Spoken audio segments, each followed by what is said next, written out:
अगर आप एक परफेक्ट नोज शेप के लिए एक्साइटेड हैं, मगर एक छोटी सी मिस्टेक आपकी ब्रीदिंग प्रॉब्लम की डिफिकल्टी क्रिएट कर सकती है, या फिर एक छोटी सी कॉम्प्लिकेशन आपकी एक दूसरी सर्जरी के लिए एक सफर तय कर सकती है।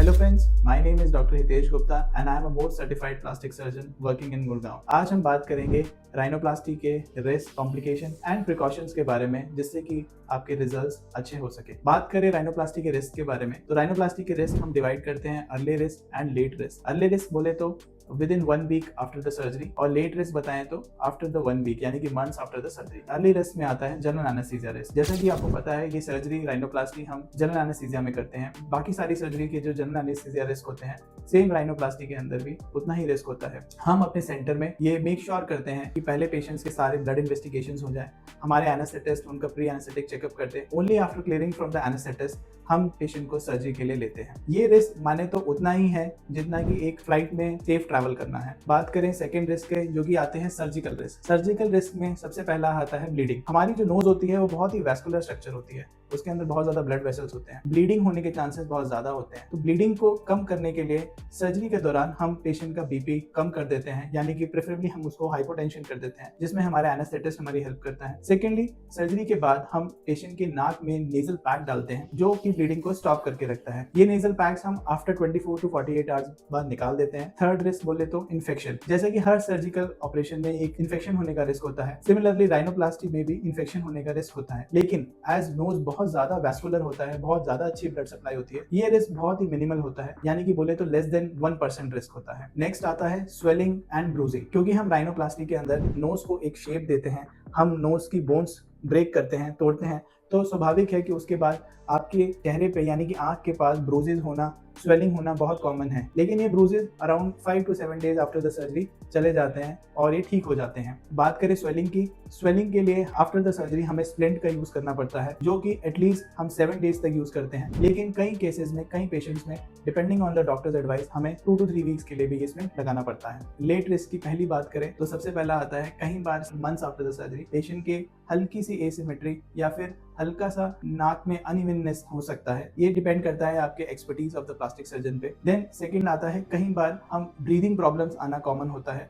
अगर हम खाली स्ट्रक्चर यानी कॉस्मेटिकली ही इसको देखें, सर्जरी करें, तो उसकी वजह से पेशेंट को after the surgery functional problems भी हो सकते हैं। इसलिए जब आप सर्जरी कराते हैं तो हमें दोनों चीजों का ख्याल रखना होता है। हमें नोज का स्ट्रक्चर के साथ साथ नोज के फंक्शन को, दोनों चीजों को देखते हुए सर्जरी करनी होती है। देन नेक्स्ट बात करें टिप स्टिफनेस और नमनेस के बारे में। सर्जरी के बाद ये देखा जाता है, खासकर इंडियन पॉपुलेशन में, कि after months after the surgery नाक में काफी स्टिफनेस होती है, नाक काफी टाइट होती है, इवन कई बार नम भी होती है। लेकिन ये 6 to 8 मंथ्स तक धीरे धीरे हम नाक में मसाज करें तो ये स्टिफनेस विद टाइम ये सब चली जाती है। एक बड़ा ही रेयर कॉम्प्लिकेशन होती है जो कि होता है सेप्टल परफोरेशन। कई बार सर्जरी करते दौरान डॉक्टर से सेप्टम का परफोरेट हो जाता है, जिसकी वजह से थ्रू एंड थ्रू सेप्टल में एक छेद हो जाता है, होल हो जाता है। इसमें पेशेंट्स को कंप्लेन आती है कि वो सांस ले रहे हैं तो एक राइट नॉस्ट्रिल से अगर सांस जा रही है तो वो लेफ्ट में पास हो रही है। ये कॉम्प्लिकेशन बहुत रेयर है। अगर कोई एक्सपर्ट प्लास्टिक सर्जन ये सर्जरी करता है तो इसके रिस्क बहुत मिनिमल है। अब हम अगर बात करें प्रिकॉशंस की, तो अगर हम ये सब प्रिकॉशंस लेंगे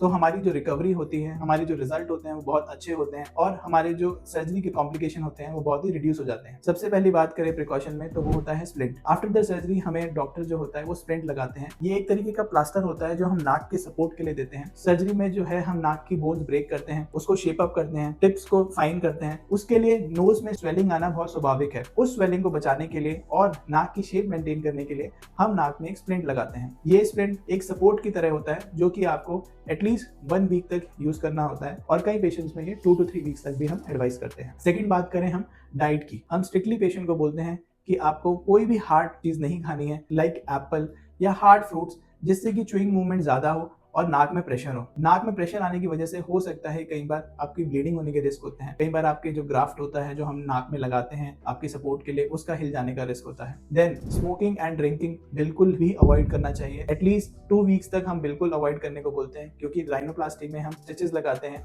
और अगर आप स्मोकिंग कंटिन्यू रखेंगे तो उसमें इन्फेक्शन होना और उसकी हीलिंग में वो बहुत ज्यादा इफेक्ट करता है। देन बात करें फिजिकल एक्टिविटी की, जनरली हम एटलीस्ट स्विमिंग, जॉगिंग या कोई भी वेट लिफ्टिंग एक्सरसाइज होती है वो एटलीस्ट हमें 6 वीक्स तक पोस्टपोन करनी होती है सर्जरी के। इसका रीजन भी यही है कि अगर हम सर्जरी के बाद ही ये सब शुरू कर देंगे तो नाक में स्ट्रेस पड़ेगा, नाक में प्रेशर पड़ता है, जिसकी वजह से जो भी हमने सर्जरी की शेप के लिए किया होता है, हमने ग्राफ्ट लगाए होते हैं, उनका खुल जाना स्वाभाविक होता है और ब्लीडिंग होने के चांसेस भी ज्यादा होते हैं। देन नेक्स्ट हमें अवॉइड करना चाहिए कोई भी प्रेशर नोज पे पड़े। स्पेसिफिकली हमें अवॉइड करना चाहिए बच्चों को लैप्स पे रखना, क्योंकि बच्चे कई बार गलती से अपना हाथ उनका नोज पे लग जाता है। या फिर हमें क्राउडेड प्लेसेस में अवॉइड करना चाहिए जाना, जिससे कि हमें कुछ छींके आ जाएं या फिर कोई भी गलती से चोट लग जाए, या फिर मेट्रोज में जाना, कोई भी ऐसी जगह जहां से हमें लग सके कि हमें कोई भी हिट कर जाए या टच कर जाए, तो वो सारी चीजें हमें एटलीस्ट 3 to 4 वीक्स तक अवॉइड करनी चाहिए। Then specifically after 4 weeks of surgery हमें नाक की मसाजेस स्टार्ट करनी चाहिए, जिससे कि हमारी नोज की स्वेलिंग डिक्रीज हो जाए और हमारी शेप वापस आ जाए। नोज की मसाजेस के बारे में बात करें